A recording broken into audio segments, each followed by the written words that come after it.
Hallelujah! Mapagpalang araw ng banal na kapahingahan sa ating lahat mga kapatid.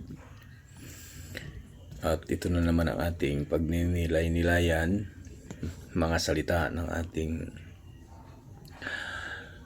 Elohim na sinulat ng kanyang mga pinili sa kanilang mga kapanahonan upang ating magamit ngayon na ating mga referensya, mga pagtatanda, pagpapaalala sa mga nagsisikap na masunod ang kalooban ng ating pinakamamahal na Aba, Yahweh, kaisa ng kanyang anak na pinadala upang tayo ay magkaroon ng muli na koneksyon sa pamamagitan ng dugo at buhay ng ating Mesaya na inalay niya upang makabalik tayo sa orihinal na plano ng ating malikha.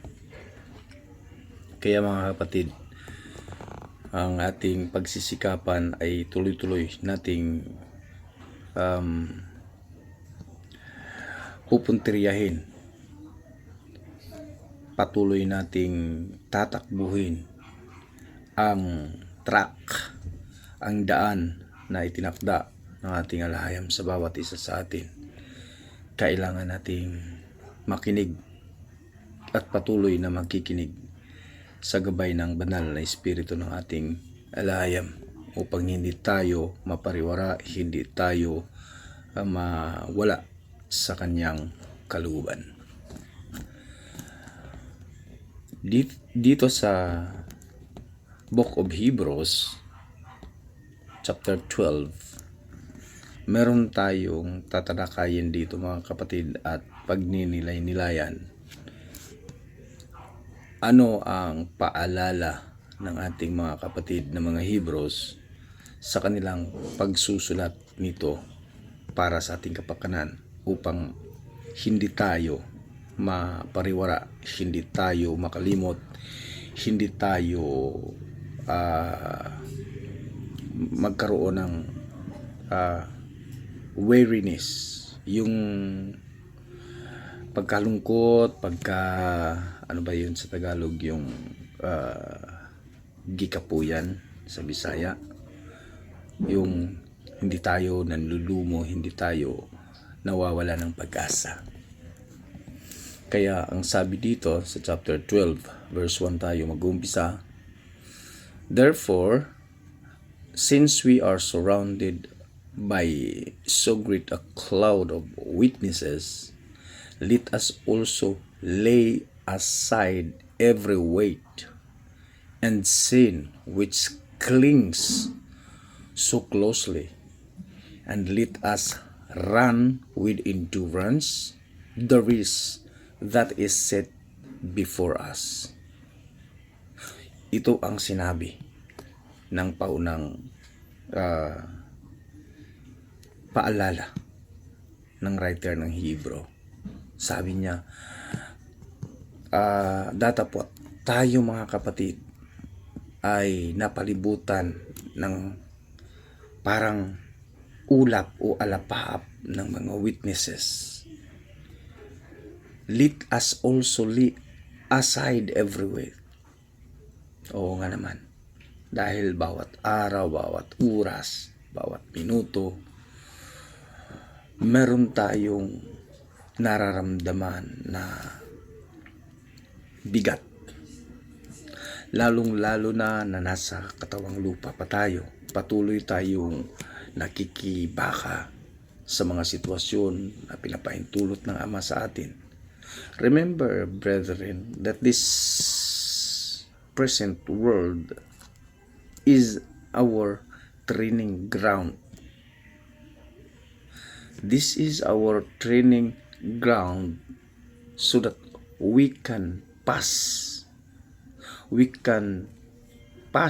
through the gates of success of the kingdom of our Elohim na kanyang inihanda sa mga magwawagi.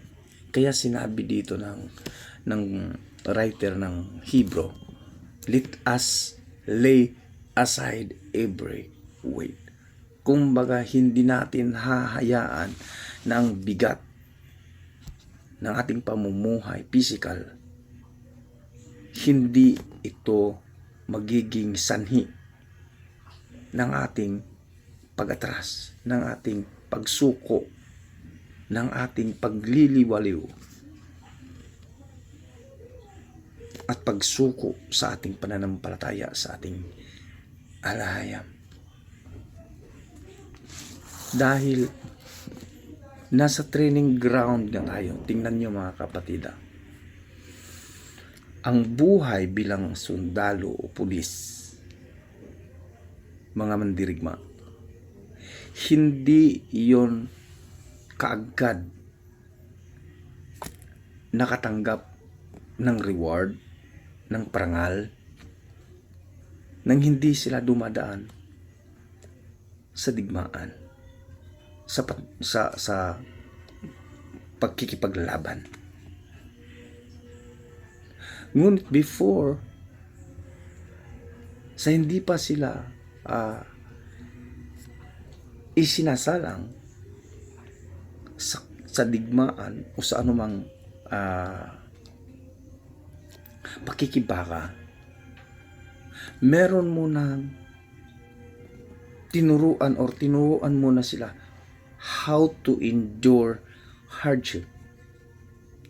So, gumawa muna ang isang institusyon, gumawa muna ang isang group of people o ang mga opisyal ng pagiging ng isang hukbo,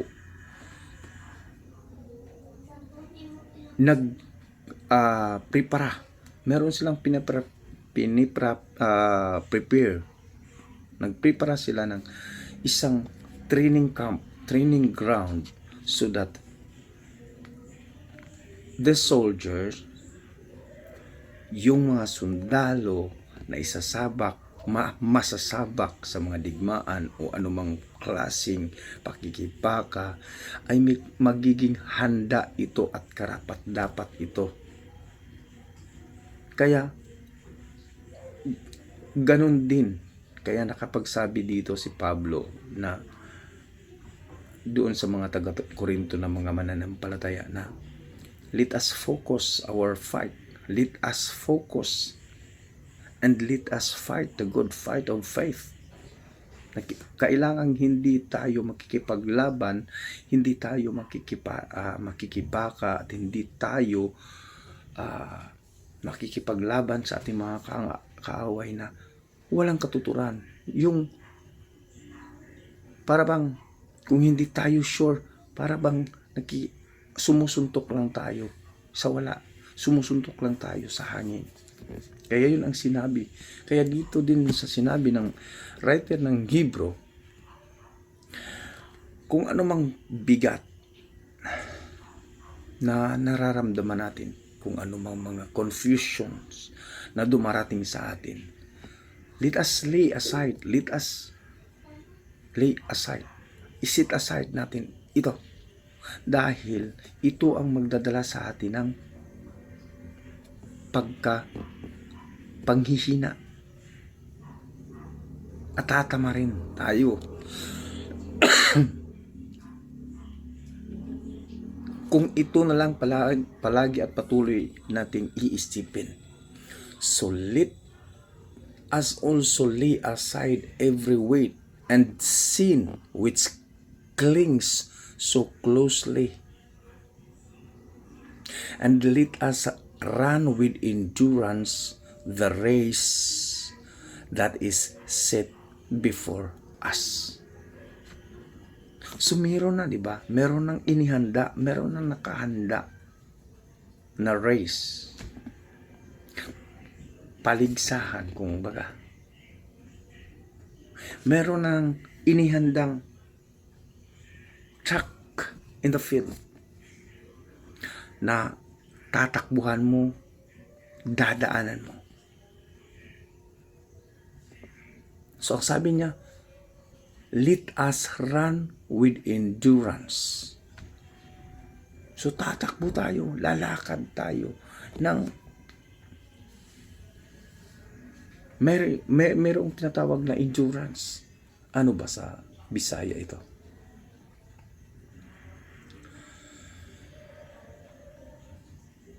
Okay. Malaho tayo or yung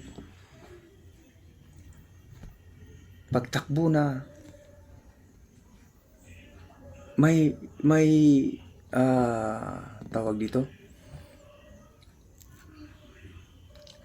may pagtitimpi, may merong mas magandang Tagalog word na suited sa tinatawag na endurance. Anyway, mga kapatid, alam kong nakukuha nyo ang gusto nating ipaparating. Kaya ang verse 2, nagsasabi dito ang ating kapatid na sinasabi niya, looking to Yahushua, the founder and perfecter of our faith. So, who for the joy that was set before him endured the cross or in the tree, despising the shame, and is seated at the right hand of the throne of the Almighty Elohim. The Almighty Elohim. So ang sabi niya, looking unto Yahushua, the author and the finisher. Sa ibang translation, at dito, sinabi niya, the founder and the perfecter of our faith. Ibig sabihin, doon lang tayo titingin, doon lang ang ating mga mata nakatuon sa ating Misaya na siyang pinaka-perfect example na ibinigay ng ating Ama on how to live a holy life. Because Scripture says,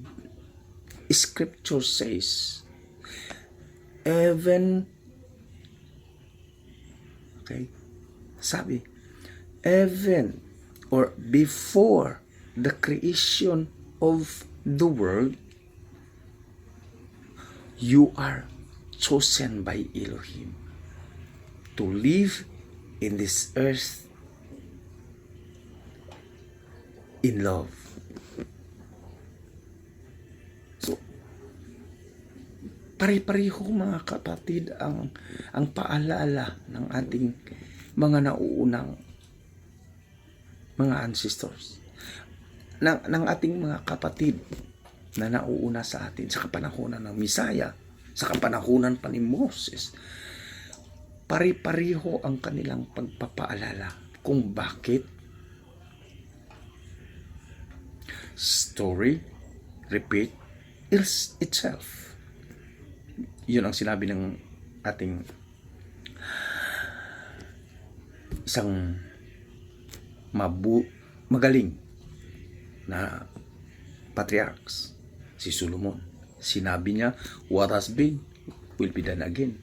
There's nothing new under the sun.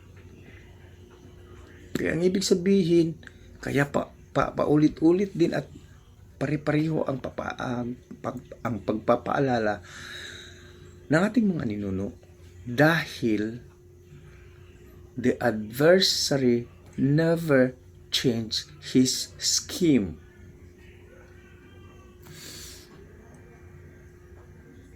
To make the lives of the believers of the way, of the believers of our Almighty,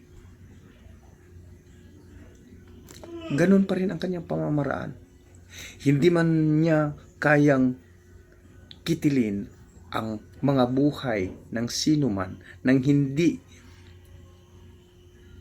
inaayunan, sasang-ayunan ng ating Ama.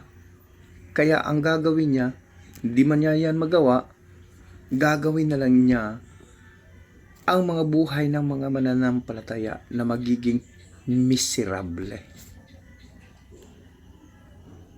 He will make a ways that the believers live in misery life. Yun lang ang magagawa ng adversaryo sa mga, lalong-lalo na sa mga nagsisikap na ibinigay ang kanilang buhay sa ating layam.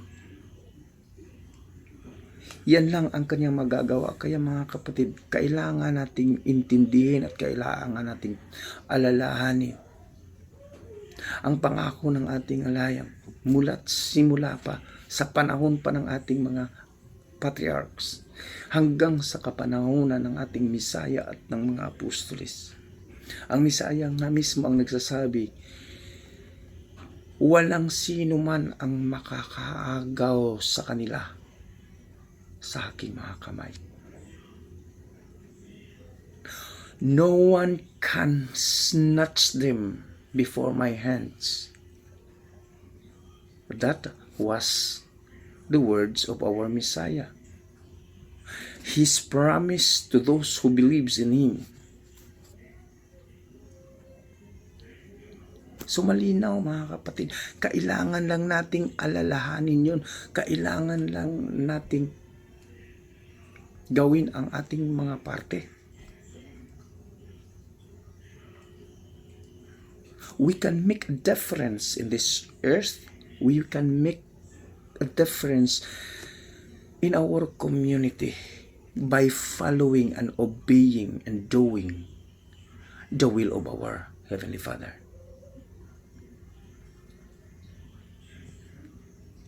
Obvious na obvious ang gawain ng adversaryo mga kapatid. Babalikan natin. Let us look back the scheme of the adversary in the time of Job. Sa Book of Job, tinatalakay doon, pinapakita doon in verse 1 that the adversary itself reporting to our Almighty Elohim, to our Almighty Alaya, to our Abba Yahuwah, is going down and back to the heaven, to heaven. He will goes out. He will go down in this earth, seeking to someone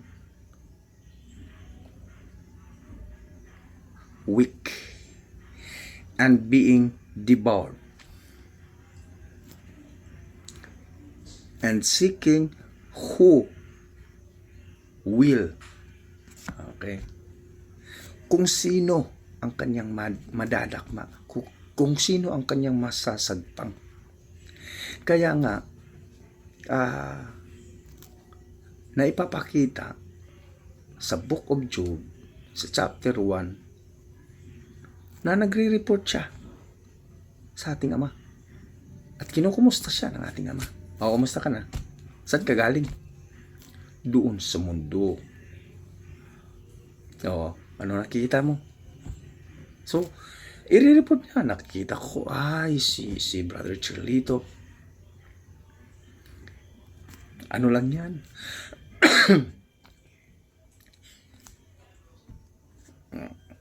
Maganda lang yang mananalita. Maganda lang yan sa salita. Pero wala sa gawa. So, i-report niya. Si Brother Chirlito kasi mabuti lang niya magbasa pero hindi nagagawa. Yung mga ganun, lahat ng negative na isusumbong niya sa Ama, lalong-lalo na kung tayo nga ay nakikitaan ng kahinaan, kaya sasakyan niya yan. Kung ang ating alahayam ay nagbe-bless sa ating mga salita, kumbaga pinapaboast or minamagnify ng ating Ama ang ating mga positibong pananalita, ganon din ang adversaryo.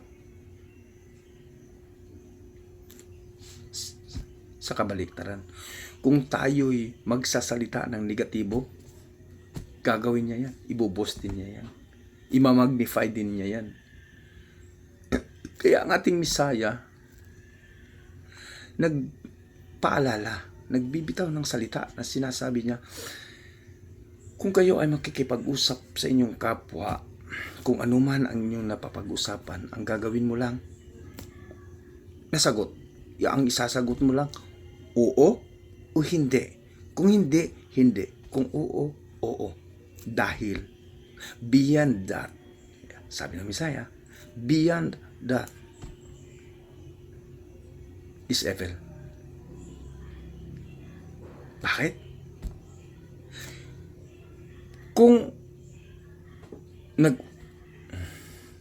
nagpa-promise ka, ay sige, pupunta ako at sasama ako sa inyo sa mga gawain. Ngunit, ano lang mga kapatid, ganito lang, ganyan. Meron pang ganito, ganyan. Meron pa. Kung may sobra, ang sabi ng Misaya, gawin mo lang. Kung hindi mo magawa, huwag mo nang sabihin oo. Kung hindi mo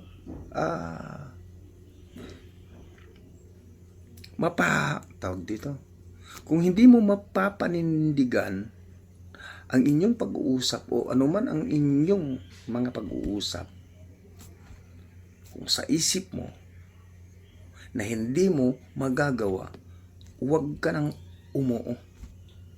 Huwag ka nang mag-commit ng oo. Ang sabi ng Misaya, ang gagawin mo lang, sabihin mo, oo kung oo, hindi kung hindi. Kaya sabi ng writer ng Book of Hebrews, looking into the Messiah, looking into Messiah Yahushua, the founder and the perfecter of our faith, who for the joy that was set before him endured heaven.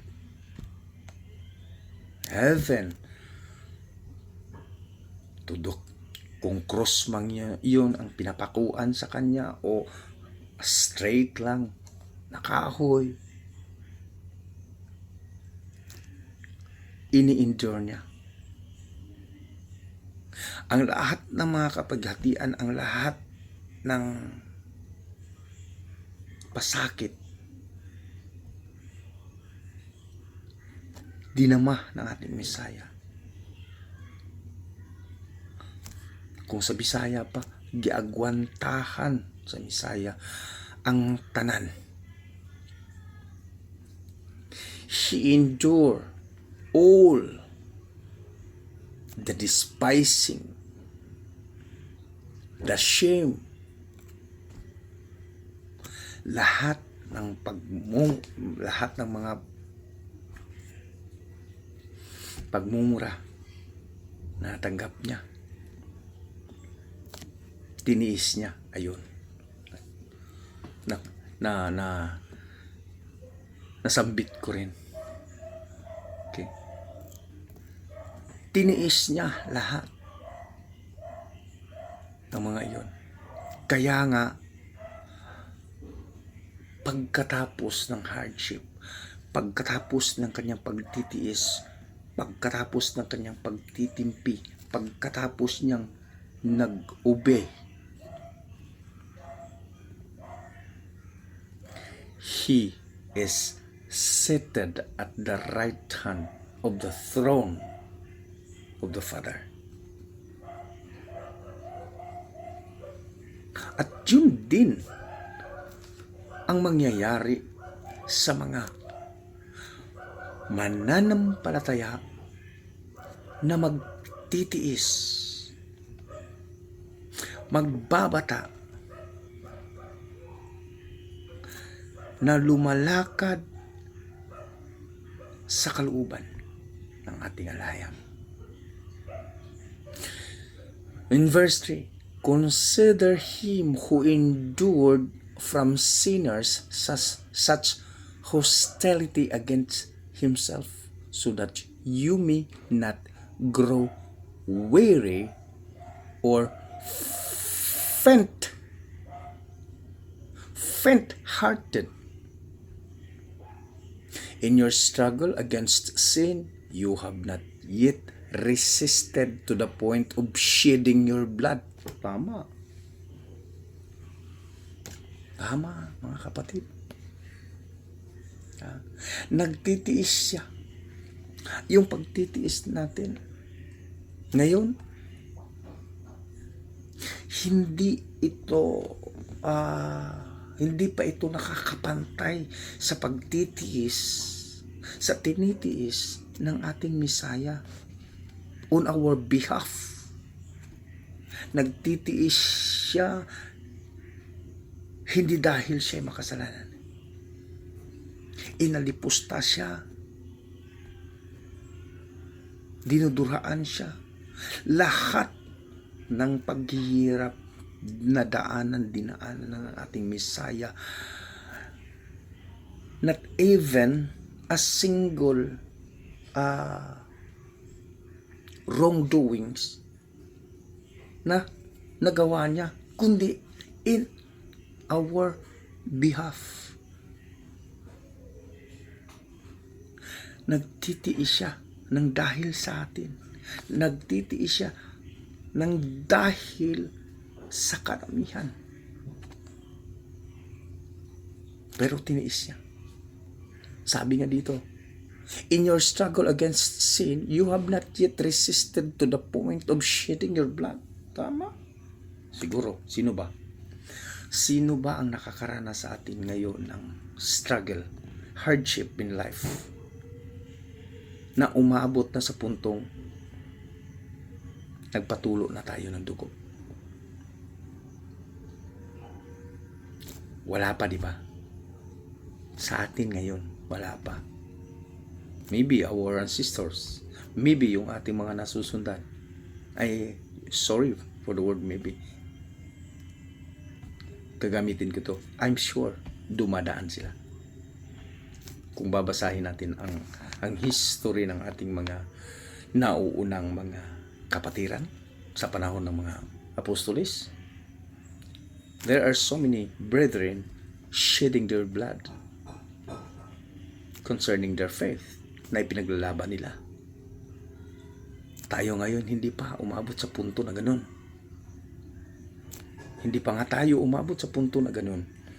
Ang dami nang umatras. Hindi pa nga tayo dumating sa puntong iyon, ang dami nang kumaliwa. Ang dami nang nangangaliwa na yung pangangalunya na tinatawag na divine adultery, pangangaliwa ng spiritual. Yun ang kinasusuklaman ng ating Ama. Yun ang kanyang ikinagagalit sa buong sa lipi ni Israel noon. Kasama na tayo dyan, mga kapatid, because we do not know so far who our bloodline was, and this, kung saan tayong bloodline naka-align. But for sure, tayo dito sa Oper, sa history, kahit na sa history ng mundo, sa galaw ng mundo, geopolitics, history, marami ang bloodline ng mga tinatawag ngayong Pilipino or Oferians by nature sa ating pinaniniwalaan. Okay. So, kinasusuklaman, ikinagagalit talaga ng ating Ama yung ipapalit lang natin siya ng kamunduhan.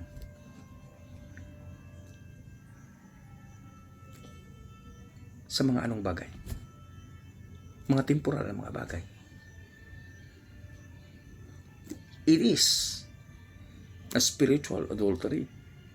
Yung ipagpapalit lang natin ang ating Ama. Dahil, di ba, ang nakasulat sa kasulatan, the Messiah is the bridegroom to all the believers.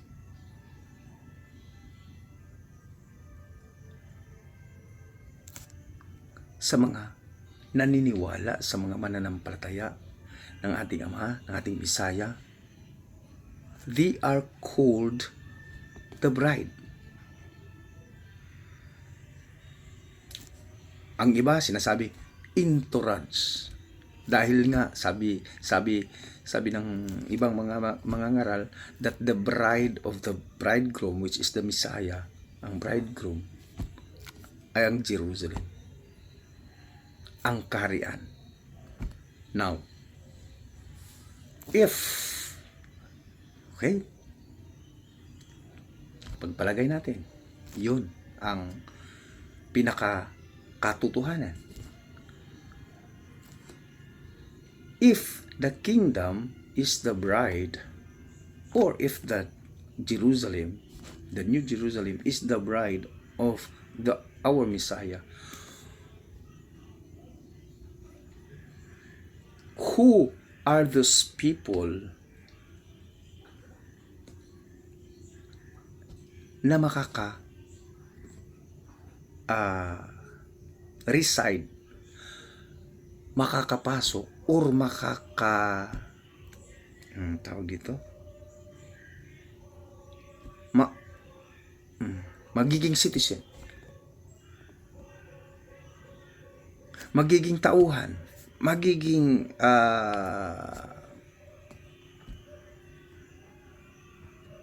miyembro ng komunidad ng Jerusalem. Ano ang tawag sa kanila? Tatawagin mo lang ba silang the entourage? Di ba sila ang bubuo ng komunidad ng Jerusalem? So, in short, kabilang sila sa matatawag na bride ng bridegroom, ng groom. Ha? So ngayon mga kapatid, kailangan nating panatilihin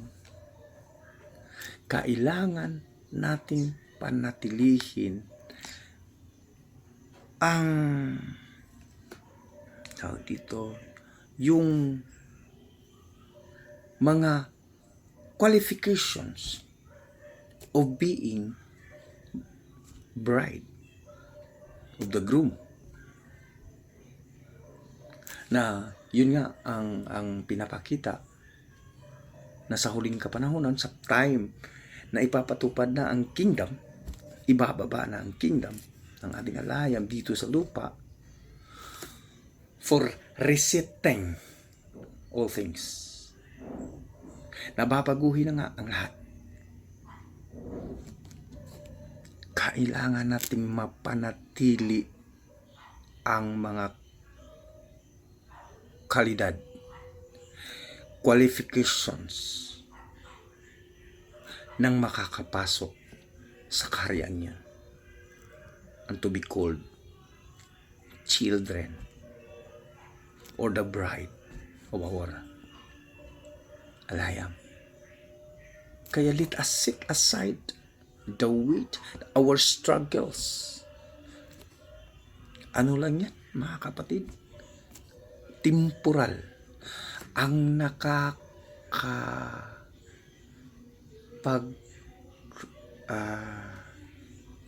nakakapagwindang, okay, ang nakakapagwindang ng mga so-called mananampalataya so far sa ating nararanasan kahit dito sa history ng kasulatan, ang nakakawindang ng mga mananampalataya ay ang mga temporal na mga bagay. Fame, money,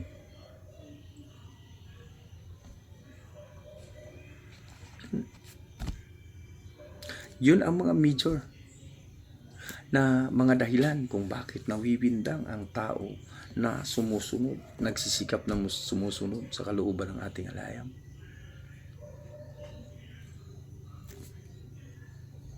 Sa Bisaya pa, bahandi, katanyagan.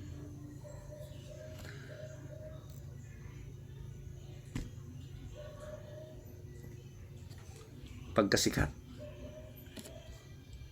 Diba? May mga napabalita pa nga noon pa man, nakakarinig na tayo ng mga nababalitaan ng mga, ewan ko, kung hearsay ba ito, may katotohanan ba ito, o isang hearsay lamang, na halos lahat ng mga sikat na mga celebrities sa buong mundo,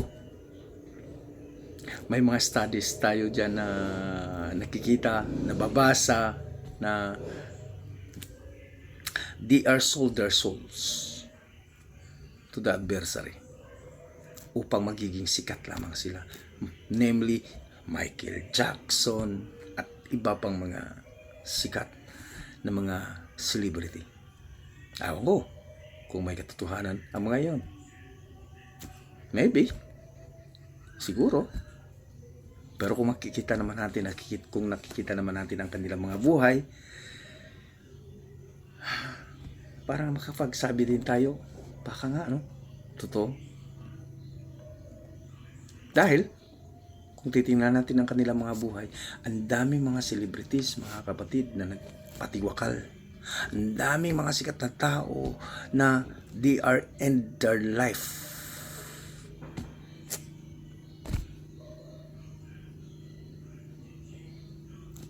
Disgusting. Diba? So, paano? May pananampalataya ba sila sa ating may likha? Nagji-judge ba tayo? May passage sa kasulatan, mga kapatid, na nagsasabing, we are the judge even to the angels. Sino ang tinatawag dyan na we sa kasulatan?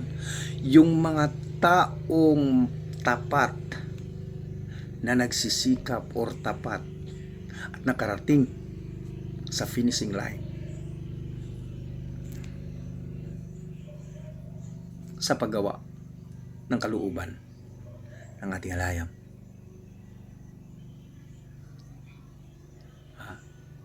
Ito pa mga kapatid. Verse 5.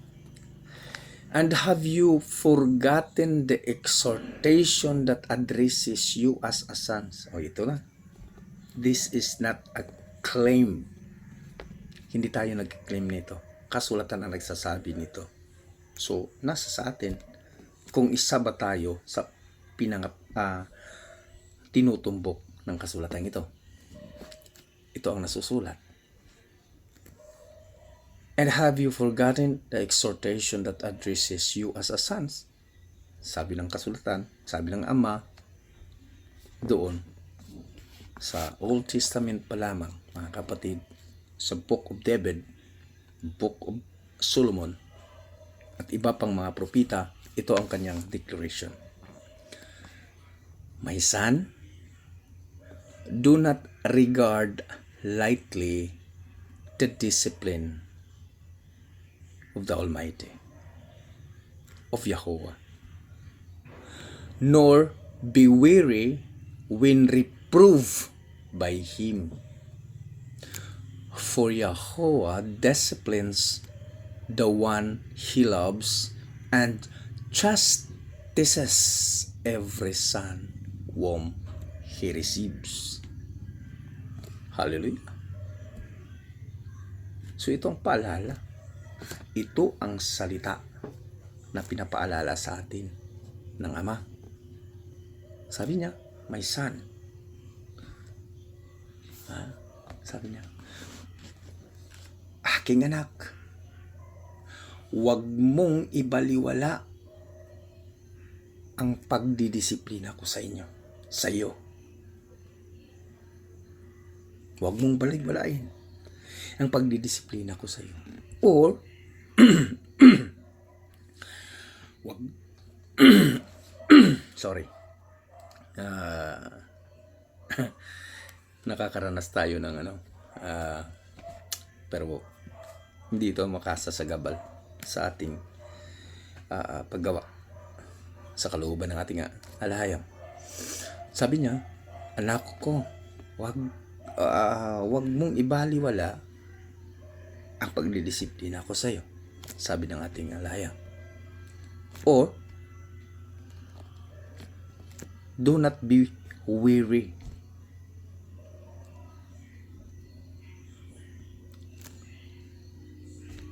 When my reproof unto you.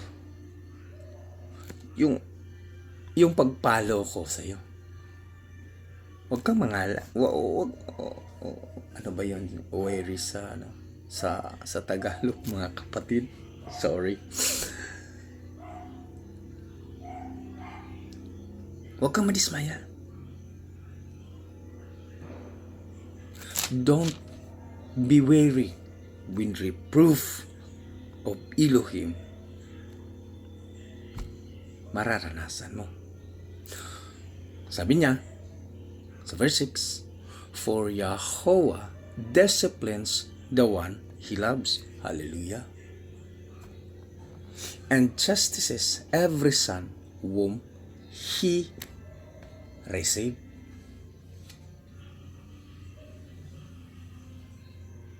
So, hindi tayo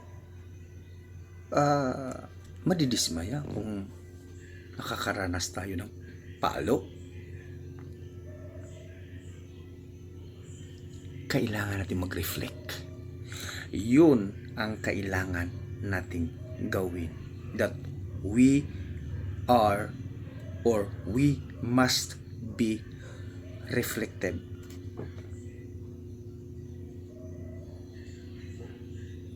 We must be reflective. Bakit? All things works together for good to them who loves our alahayam. Vice versa, di ba? Sa sinabi dito, sabi niya, do not regard lightly the disciplines of Yahweh, nor be weary when reproved by Him, because our alahayam disciplines the one He loves. Kaya tama ang sinabi ni Paul, that all things work together for good to them who loves our alahayam. So, yung pag-ibig na yun ang nagbibigay ng kaliwanagan sa bawat isa. Doon sa ating alahayam at sa atin mismo. Kung tayo'y umiibig sa Kanya, lahat ng ipaparating niya, lahat ng ipapahintulot niya, kung magre-reflect lang tayo, masasabi natin, salamat Ama. Salamat na pinapaalalahanan mo ako. Ang daming mga sitwasyon sa ating mga buhay. Mabibigla tayo. Mabibigla na lang tayo na inaaway tayo ng kapwa natin kahit wala tayong ginagawa. Sa tingin natin wala tayong ginagawa. Inaaway tayo. Inaakusahan tayo ng kung ano-ano. Huwag kang iiyak. Sabi pa nga sa Sabi pa mga sa nakikita ko sa mga TikTok, huwag kang iyak. Ha? Kung paparatangan ka na kisyo ganito ganyan ka, ganito ganyan ang ginagawa mo, kung hindi naman totoo, huwag kang madismaya, huwag kang malungkot, huwag kang panghinaan. Yun, natumbok ko rin yung worry. Huwag kang panghinaan, dahil mag-reflect ka lang, baka palo ito ng Ama. Kung wala kang makakain sa araw na yon, sa araw na ito, huwag kang magmurmur. Kung bakit nawalan ako, bakit wala na akong ganito, ganyan, ganyan. Imbis na, diba? Ako'y isang mananampalataya. Bakit hinahayaan at pinapahintulutan ito ng ating Ama, ng ating Almighty Elohim? Bakit nagkaganito na ang buhay ko? Hey, my friend. Hey, my brothers and sisters. We must be reflected. Bakit nangyari? Baka hindi tayo nakakapagbigay ng saya ng ating Ama. Just remember, we are the reflections of our Creator. Di ba tayong mga ama na nasa laman, ayaw nating mapariwara ang ating mga anak at pinagsasabihan natin, binubulyawan natin, pinapalo natin. Minsan, ang mabubuting magulang, ang mabuting ama, hindi nangungonsinti sa kanyang mga anak. Agkus, pinagsasabihan, pinagpapalo upang magtanda. Ito ang paalala ng kasulatan sa atin. Kaya sabi ni Paul, let us fight the good fight of faith. As a boxer,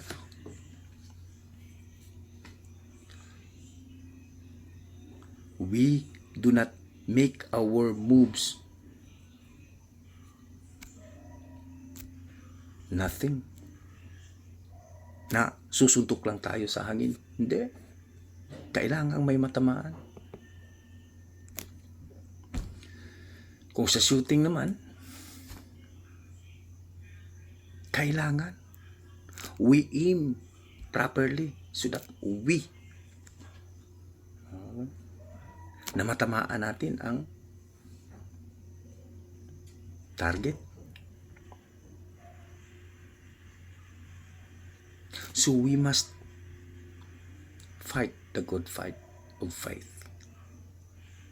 in love pa rin, na nakapaloob pa rin sa pag-ibig. Because our Heavenly Father faithful concerning His promises. Verse 7, mga kapatid. It is for discipline that you have to endure. Alahayam is treating you as sons. For what son is there whom his father does not discipline? If you are left without discipline in which all have participated, then you are illegitimate children and not sons. O di ba? Oo nga naman. Kung hindi tayo didisiplinahin ng ating amang makapangyarihan, mag-reflect na naman tayo, okay, in a human form of parenthood. Maraming mga sitwasyon tayong nakikita. Di ba mas least yung concern ng mga earthly parents, earthly fathers sa mga adopted sons and daughters children? Kumbaga meron talagang kaibahan. Ito ang katotohanan, mga kapatid. Ito ang katotohanan. Kung hindi ka mahal ng iyong magulang, hindi ka pagsabihan, hindi ka didisiplinahin, hindi ka papaluin. Kung hindi ka mahal ng iyong mga magulang, ng iyong ama. Ngunit,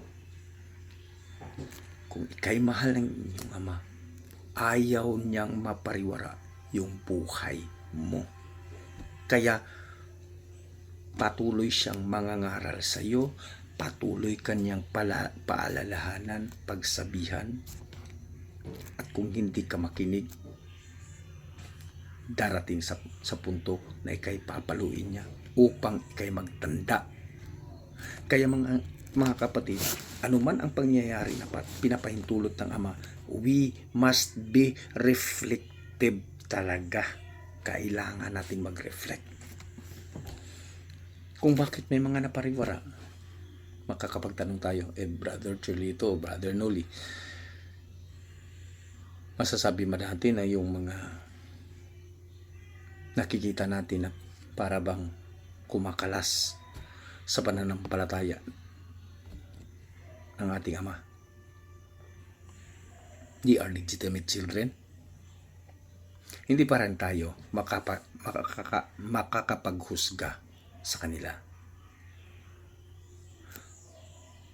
Wala pa sa punto, wala pa tayo sa tawag ito, wala pa tayo sa posisyon na mag-judge sa kanila. Only our Heavenly Father. Although, darating ang panahon that some of us are judges. Some of us are teachers of the law. At hindi pa dumarating ang puntong yun. Kaya, may kasabihan nga. At ito'y, sorry, sinasanguyunan ko dahil nasa kasulatan ito. Mga kapatid, na habang may buhay ang isang individual, meron pang pag-asa. Habang may buhay pa tayo, meron pa tayong pag-asa. Kaya nga, sinabi ng ating alahayam dito sa libro ding ito, in the preceding chapters, sinabi ng ating ama, my children, if you heard the voice of your alahayam, do not harden your heart as what your ancestor did in the wilderness. So mga kapatid, sa ating kapanahonan ngayon, uulitin ko ito sa pagbigkas. Ang binibigkas, ang pinapaalala ng ating ama sa ating mga ancestors. Now, brethren, if you hear the voice of our alahayam today, do not harden your heart. Mga kapatid, kung naririnig ninyo ang salita ng ating alahayam, ang busis ng ating alahayam through this word that my mouth delivered today, huwag mong patitigasin ang iyong puso. Mag-reflect ka. Mag-reflect tayo. Dahil walang gamot na hindi mahapdi. Walang gamot na hindi mapait. Kung ito ay ating matitikman. Kaya mga kapatid, let us hold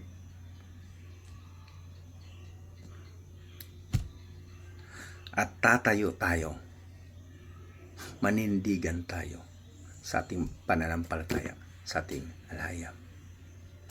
Kung ikaw ay nakakaranas ng disiplina, pagpapaalala ng ating alahayam in some ways, kahit anong pamamaraan, be reflective and make tell our Heavenly Father sorry. Pagsisihan ang mga nagawang pagkakamali at babangon muli upang ipagpapatuloy ang pagsisikap na masunod ang kalooban ng ating alahayam. Be blessed mga kapatid, at sana'y ang salita ng ating alahayam ay mananahan sa bawat puso at diwa ng bawat isa. Hallelujah. Shalom. And I love you all, brethren.